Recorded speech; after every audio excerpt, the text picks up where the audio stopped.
This is the River Airwash, and what follows is perhaps going to turn into a bit of a rant, and it's going to be directed at all those agents who are operating as controlled opposition. Now, I do love a good pun, and you could say, well, it was inevitable, it was always going to happen, but the fact is that I am calling Rupert Lowe out as controlled opposition. I'm revealing it as the Naked Emperor, and from now on I will refer to him as Rupert the Bear. That's B-A-R-E. In other words, he's full of sound bites and headlines and what you might call clickbait, but where are the actions to back up what he's actually posting? Without grammar and logic to back up what you're posting, you are by definition engaging in empty rhetoric. And I've written an article about this. Well, in fact, I've touched on this subject many times, and what we're dealing with here is the trivium, or less prosaically, less academically, the ability to think critically. Does Rupert have it? I doubt it. I think he's full of shit. The previous rant was directed not just at Rupert the Bear, but also Habib, Ben Habib, ridicule.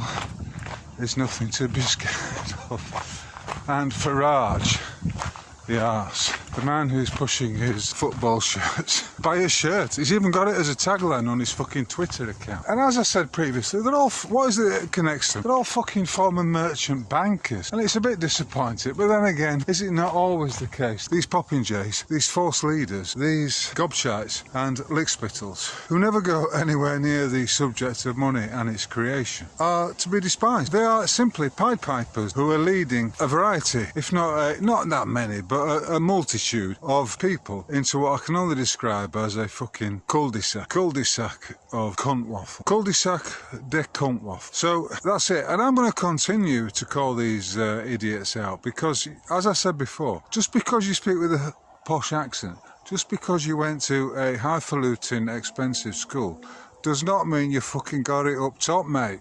So, fuck you. If you can't be prepared to engage in an honest discussion, an honest extrapolation and unveiling of what money actually is, when I say money, I mean credit, because we don't have real money, I suppose, unless you count silver or gold. We're living entirely in a fake construct that is populated by the likes of these controlled opposition entities, who are former bankers, and unsurprisingly will not touch on anything that requires them to fucking change their mindset or think critically. So fuck you, Farage, and fuck you, Rupert the Bear, and Ben Habib, you're a foreigner who, as far as I'm concerned, is just farting into the eye of a gale.